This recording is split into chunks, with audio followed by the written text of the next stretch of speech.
The Florida State offense under new head coach Mike Norvell next on The Voice of College Football.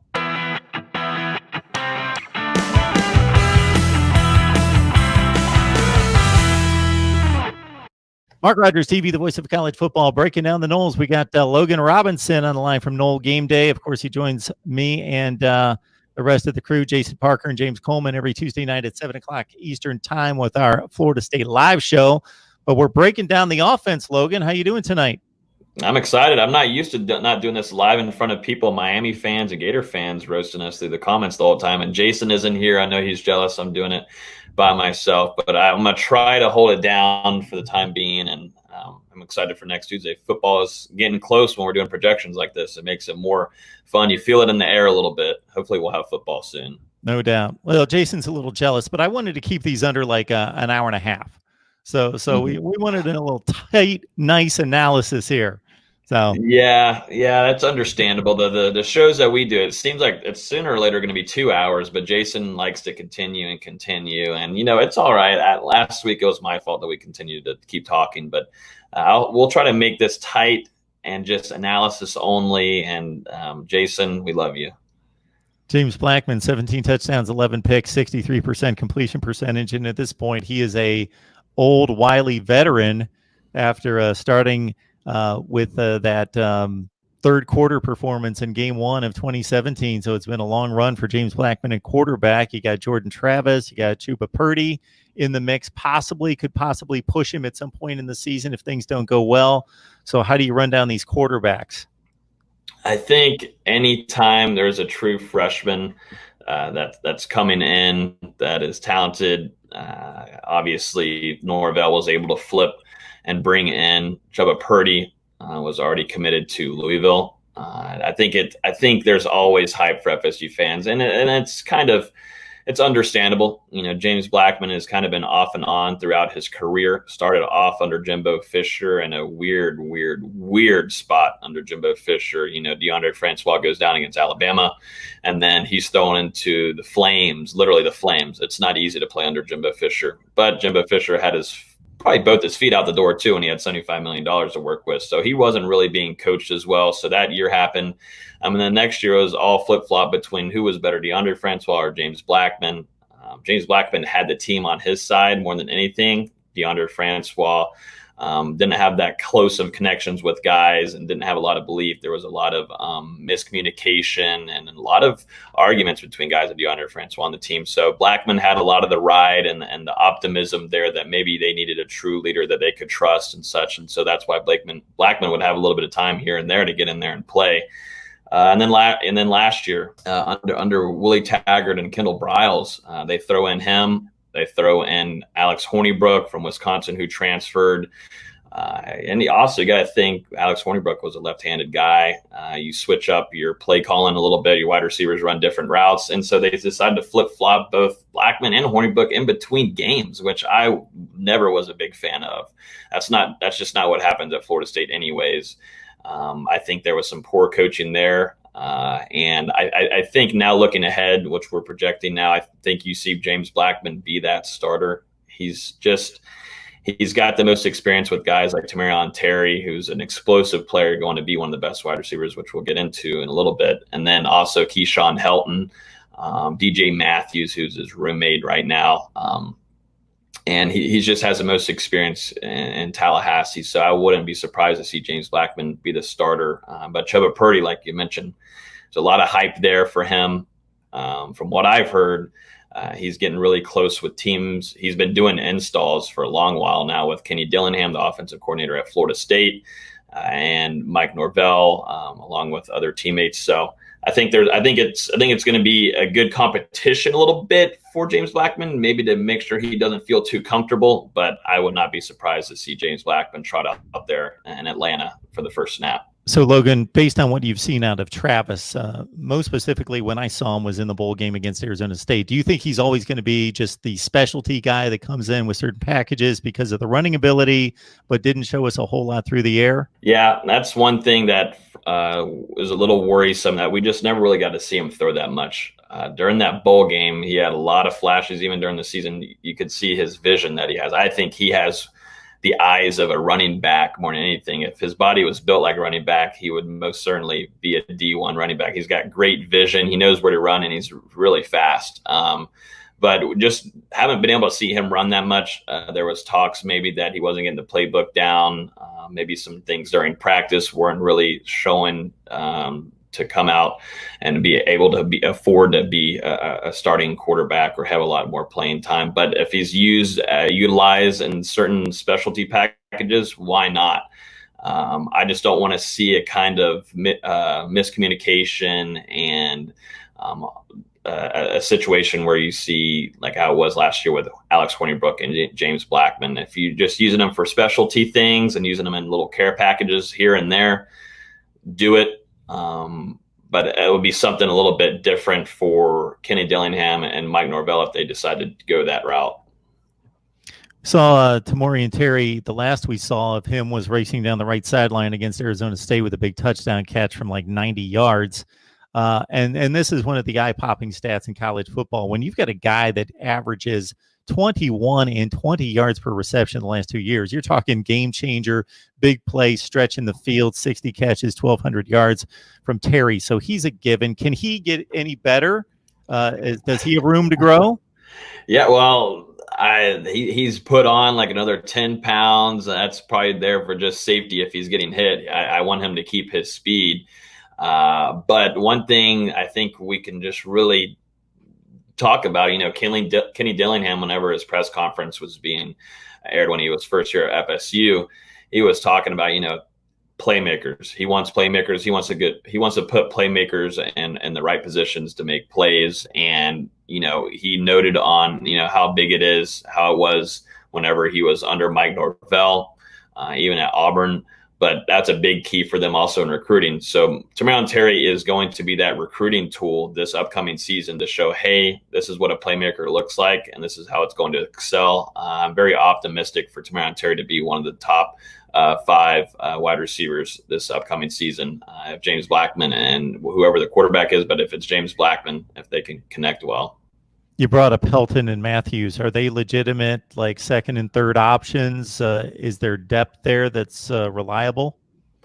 One of them, yes. The other one, I'm 50-50 on. So the one that I am secured on thinking that will be a number 2 guy, it will be Keyshawn Helton. He had a really bad injury last season, was out for a good majority of it, and we didn't get to see much of him. But whenever he went down, I think he was also a very explosive player too. And James Blackman and him connected very well on deep plays. He's kind of like a sneaky guy, shifty, but has great speed too. But whenever he went down, I think a lot of the fan base saw how big of a leader he was because the team was really wrecked by it.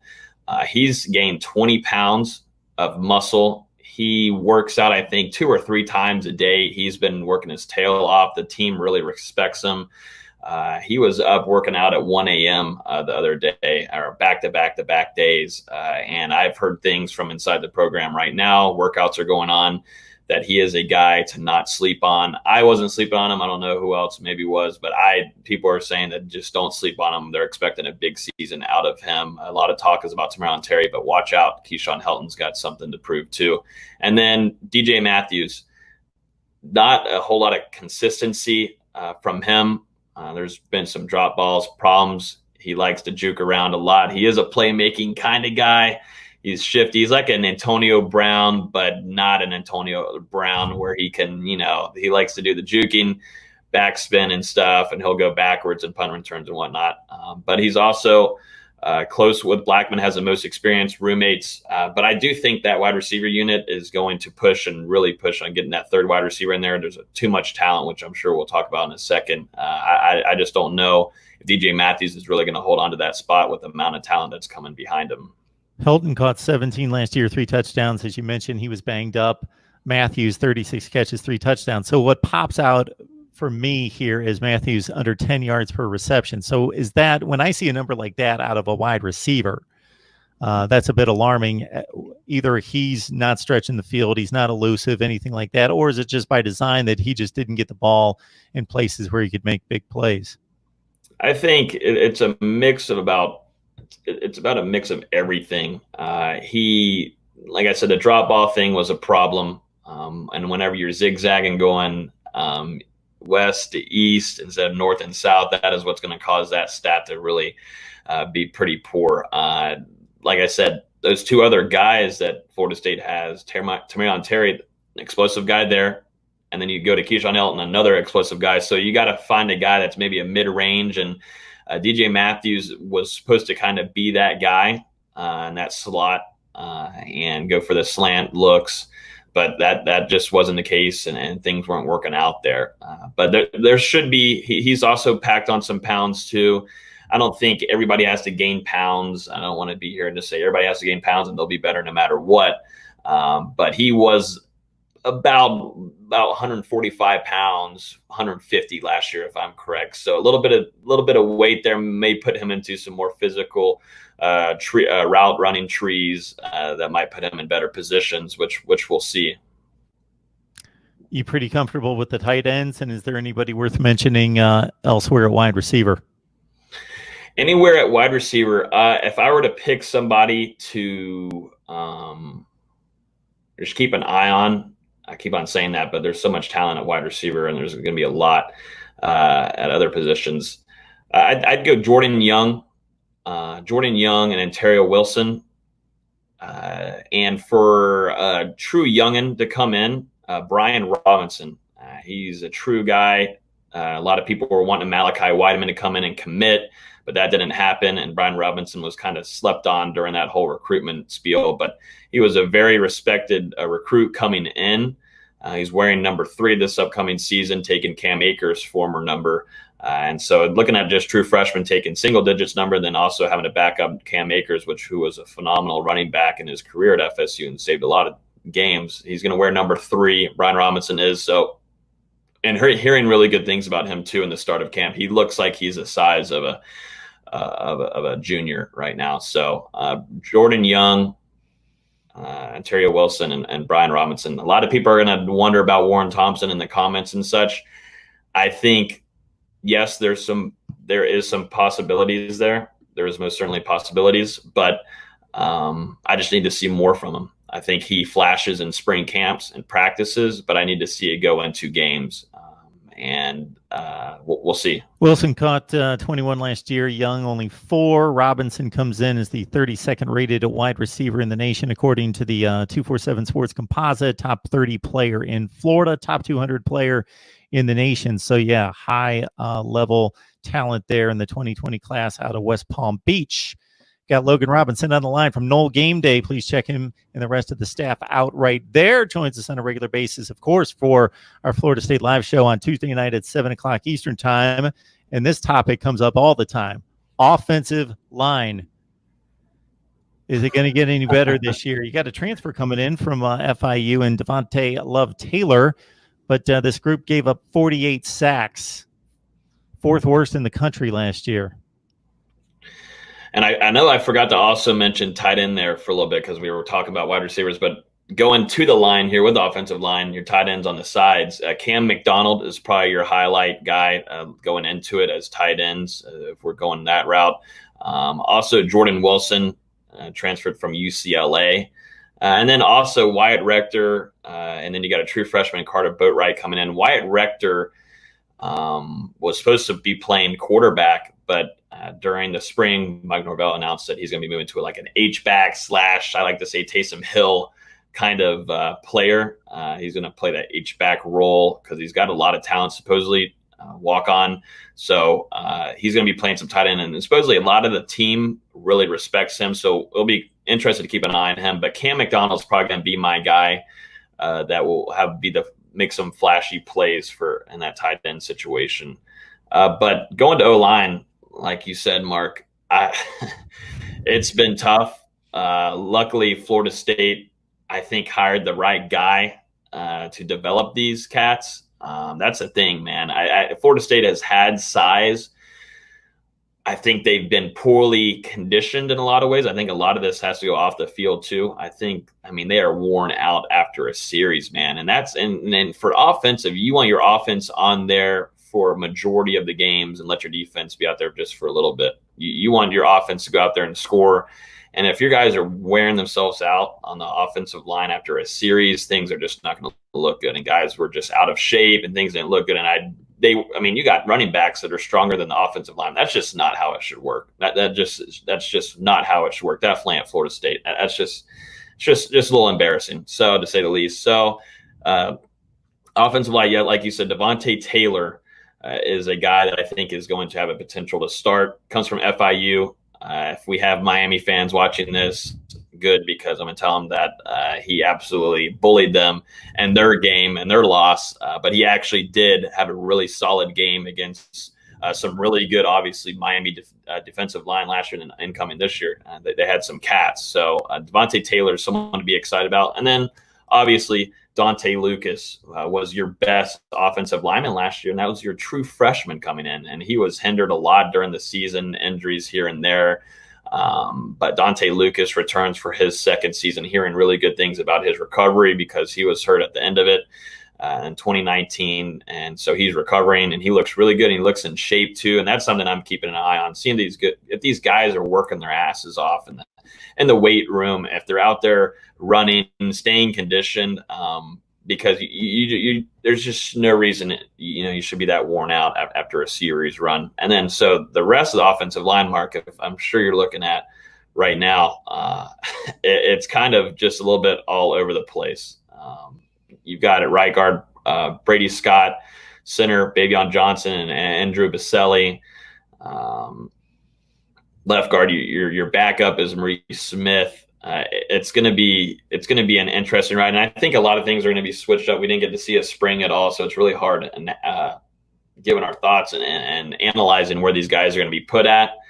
It would be nice if we had a spring to actually watch and hear some things of stuff going on inside the practices. So could things be switched up? Most certainly, but right now, projecting wise, I think your top two guys are Devonte Taylor and also Dante Lucas.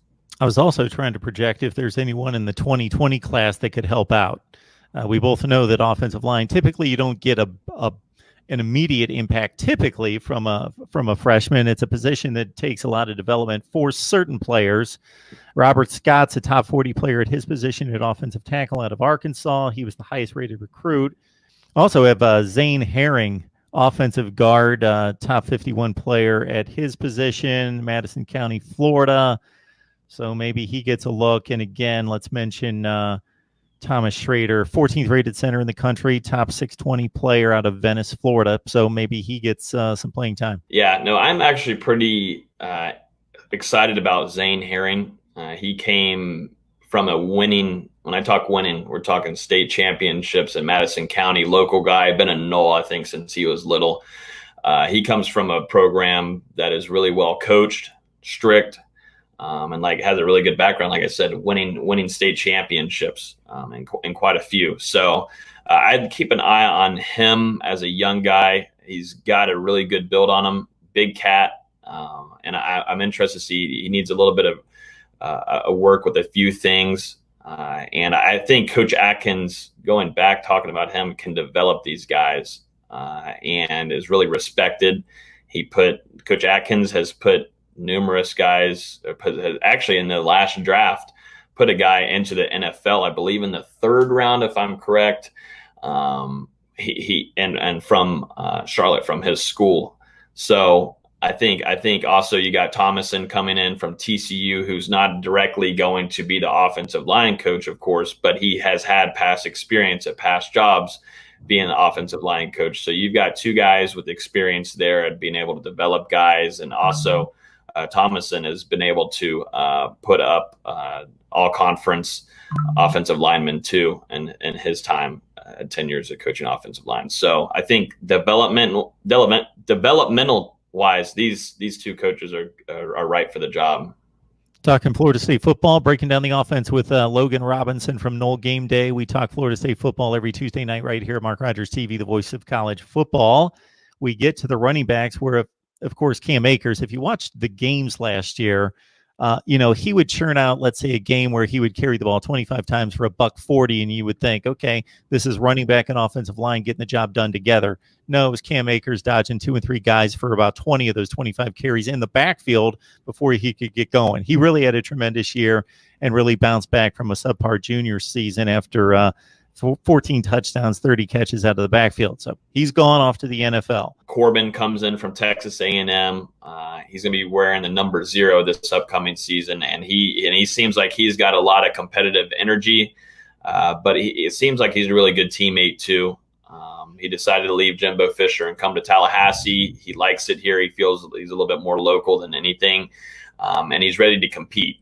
Do I think it's going to be a 1-2 punch? Yes, more than like a one guy being the show like it has been the last couple of years for FSU. Yeah, I think it's going to be a 1-2 punch between Corbin and Kalen LeBourne. I don't know who's going to be out there to start the first game or whatever. If I were to put my money on it, I'd say Kalen LeBourne because he's had the most experience. He is a veteran guy here at FSU.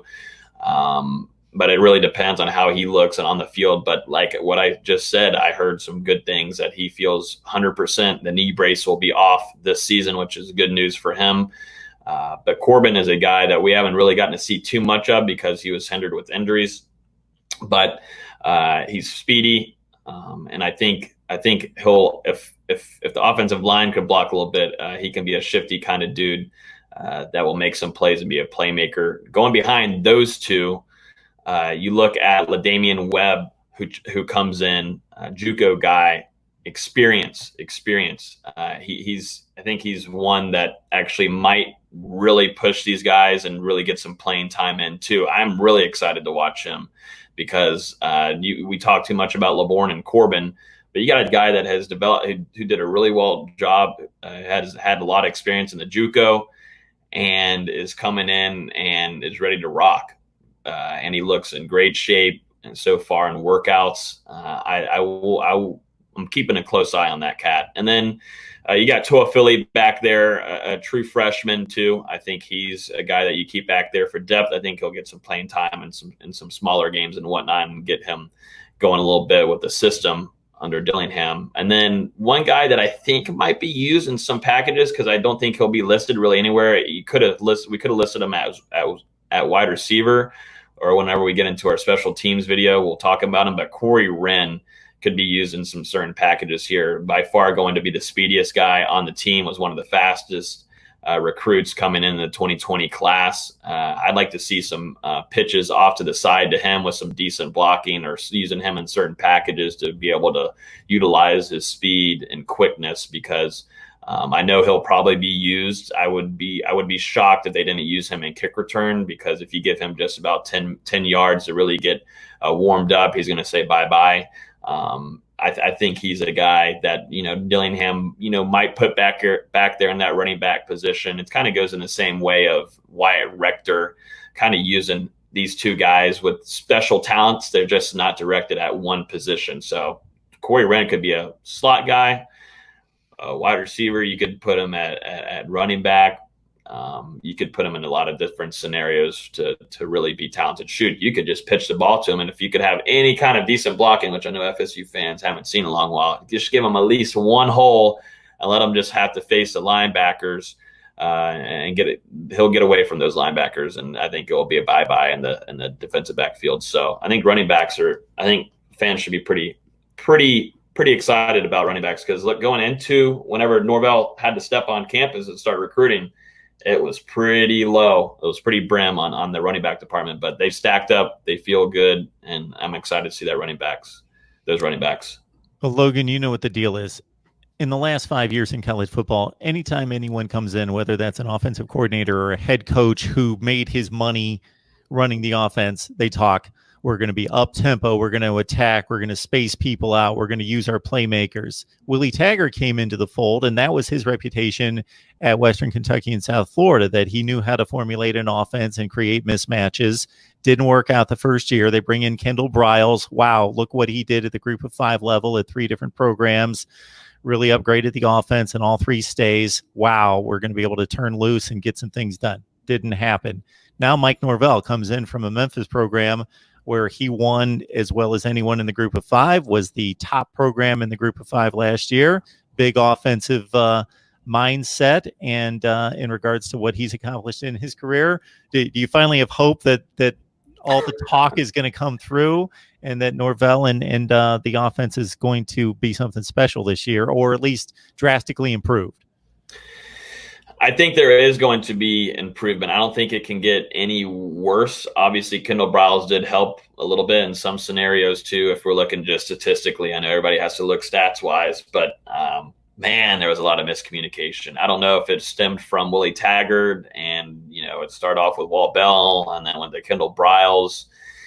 The whole flip-flop in Alex Hornibrook and James Blackman, I think, was just not good. And obviously you have to look at offensive play. Mike Norvell does like to run the ball, and will go for the strike and go for the explosive plays on you kind of out of nowhere. But I think it's really all about, from what we've seen on the last two staffs, and I've argued with this with Jason multiple times, is that it feels like there's been so much miscommunication. There hasn't been a lot of, I think a lot of players are going out there and wondering why they're doing this, or like, why are they running to this guy, or why are they running to go block this guy over here? They need to know why they're doing it and execute it and feel like they're actually, being a part of that play more than anything. I think a lot of things have been off the last couple of years. If there's communication going well, the one thing that I think is optimistic about this offense is that you've got multiple coaches that have worked under Mike Norvell before. That's something that really Willie Taggart hasn't had before. You bring in Dillingham, who is kind of just like the baby Norvell. Kenny Dillingham's going to be a head coach one day. He's gotten a lot of praise, but he leaves Auburn to come join Mike Norvell. But they've talked about it. Dillingham has talked about it multiple times. They've gone into arguments before, but they'll go back, talk, figure it out, and make it where it's the best situation for the team and moving forward. And they work really well in the film room, and they really project things that I think will put guys in the best place to be successful. So having the past experience of guys being together on the same sideline before, I think is going to make an easier transition than Willie Taggart might have had with his staff coming in. I think things will be smoothed out. And I mean, I keep on throwing shade back at Willie Taggart's staff, but man, it took a long while for Willie Taggart to get his staff together.